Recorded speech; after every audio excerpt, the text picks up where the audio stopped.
আসসালামু আলাইকুম ভিউয়ার্স, সবাই কেমন আছেন? আশা করি সবাই অনেক বেশি ভালো আছেন। আপনাদের জন্য আমার আজকের রেসিপি হলো চুই ঝাল দিয়ে খাসির মাংস ভুনা। একটা সময় অনেক জেলার মানুষই চুই ঝাল চিনত না, বাট এখন অনেকের কাছেই খুবই পছন্দের। চুই ঝাল কিন্তু খুলনা জেলার একটি ঐতিহ্যবাহী মশলা। এই চুই ঝাল দিয়ে রান্না করা যে কোনো মাংস, মাছ খুবই সুস্বাদু হয়ে থাকে। এই চুই ঝালের গাছ যত বেশি পুরনো হবে আর মোটা হবে, এটার স্বাদও কিন্তু ততটাই ভালো হবে। চলুন তাহলে আজকে আপনাদেরকে দেখাই চুই ঝাল দিয়ে খাসির মাংস রান্না করে। এখানে আমি 1 কেজির মতো খাসির মাংস ধুয়ে পরিষ্কার করে গরম পানি দিয়ে 1 টেবিল চামচ লবণ দিয়ে ভিজিয়ে রাখবো আধা ঘন্টার জন্য। খাসির মাংস রান্না করার পরে যে বাজে একটা স্মেল আসে, এভাবে আধা ঘন্টার জন্য লবণ পানি দিয়ে ভিজিয়ে রাখলে সেই স্মেলটা আর আসবে না। এখানে চুলায় একটি হাঁড়ি বসিয়ে আমি 1 কাপ পরিমাণে সরিষার তেল দিয়ে তার ভিতরে দিয়ে দিচ্ছি গোলমরিচ 8-10টা, শাহি জিরা 1 চিমটি, এলাচ, দারুচিনি। তারপরে দিয়ে দিব 1 কাপ পরিমাণের পেঁয়াজ একটু লাল হয়ে গেলেই আমি এর ভিতরে দিয়ে দিব রসুন বাটা 2 টেবিল চামচ, আদা বাটা 2 টেবিল চামচ ও পেঁয়াজ বাটা 2 টেবিল চামচ।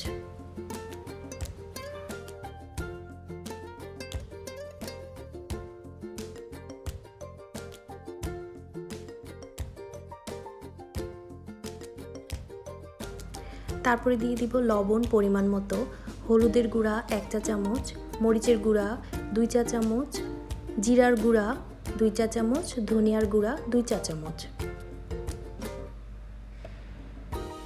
তারপরে আমি দিয়ে দিব বাসায় তৈরি করা শাহি গরম মশলা। আমি এখানে দিয়েছি এলাচ, দারুচিনি, গোলমরিচ, লবঙ্গ, কাবাব চিনি, শাহি জিরা, তারপর দিয়েছি জয়ফল, জয়ত্রী, স্টার অ্যানিস ও তেজপাতা। 2 মিনিট মশলা কষানো হয়ে গেলে আমি এখানে দিয়ে দিব 1 টেবিল চামচের মতো সয়া সস। এটা অপশনাল, আপনারা না দিতে চাইলে স্কিপ করতে পারেন। এখন আমি মশলার ভিতরে খাসির মাংসগুলোকে দিয়ে ভালোভাবে কষিয়ে নিব। আপনারা কিন্তু অবশ্যই আধা ঘন্টার জন্য গরম পানির ভিতরে লবণ দিয়ে খাসির মাংসগুলোকে ভিজিয়ে রাখবেন, এতে করে বাজে স্মেলটা কিন্তু আর আসবে না। ভালোভাবে নেড়েচেড়ে 5 মিনিটের জন্য ঢাকনা দিয়ে ঢেকে রাখলে দেখবেন খাসির মাংস থেকে অনেকটা পানি বের হবে। এ পর্যায়ে আমি দিয়ে দিব টক দই 1 কাপ। আমি এখানে বাসায় টক দই তৈরি করে নিয়েছি। আমি এখানে 1 কাপ দুধের ভিতরে 1 চিলতে লেবু রস দিয়ে টক দই তৈরি করে নিয়েছি। ভালোভাবে নেড়েচেড়ে ঢাকনা দিয়ে ঢেকে আমি খাসির মাংসগুলোকে 20 মিনিটের জন্য কষিয়ে নিব। খাসির মাংস কিন্তু যত বেশি কষাবেন এর স্বাদ কিন্তু আরও দ্বিগুণ হতে থাকবে। 20 মিনিট কষিয়ে নেওয়ার পরে দেখুন খাসির মাংসের উপরে অনেক সুন্দর তেল উঠে গেছে এবং আমার খাসির মাংসগুলো 90% সেদ্ধও হয়ে গেছে। এ পর্যায়ে আমি দিয়ে দিব চুই ঝাল। আমি এখানে চুই ঝালগুলোকে ধুয়ে পরিষ্কার করে ভালোভাবে কেটে খাসির মাংসগুলোর ভিতরে দিয়ে দিব।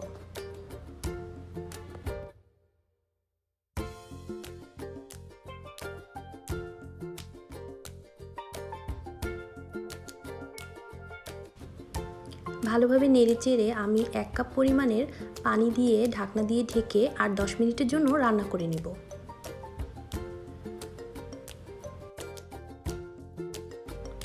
আমার রান্নাটি অলমোস্ট হয়ে গেছে। আমি এখন কাঁচামরিচ দিয়ে দিব 7 থেকে 8টি।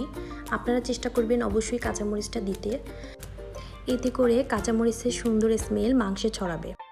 লাস্টে আমি 1 চা চামচ পরিমাণের ভাজা জিরার গুঁড়া ও 1 চা চামচ পরিমাণ শাহি গরম মশলার গুঁড়া মাংসের ভিতরে দিয়ে ভালোভাবে নেড়েচেড়ে তেল ফোটা পর্যন্ত অপেক্ষা করব।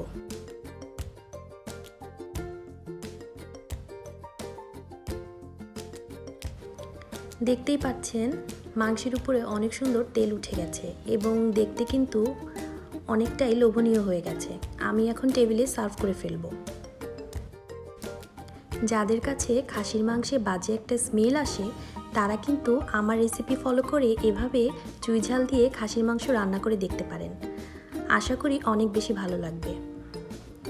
আপনারা যদি খাসির মাংস রান্না করার আগে ভালোভাবে ধুয়ে পরিষ্কার করে গরম পানির ভিতরে লবণ দিয়ে খাসির মাংস আধা ঘন্টার জন্য ভিজিয়ে রাখেন, আমি আশা করি আপনাদের খাসির মাংস থেকে আর কোনো বাজে স্মেল আসবে না। এরকম মজাদার চুইঝাল দিয়ে খাসির মাংস অল্প মশলা দিয়ে কিভাবে রান্না করা যায় তা তো ইতিমধ্যে আপনারা দেখেই নিয়েছেন।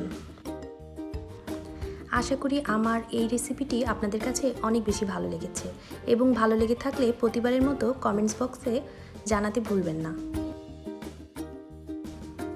এরকম নিত্য নতুন রেসিপি দেখতে চাইলে লাইক, কমেন্ট এবং সাবস্ক্রাইব করে আমার চ্যানেলের সাথেই থাকবেন।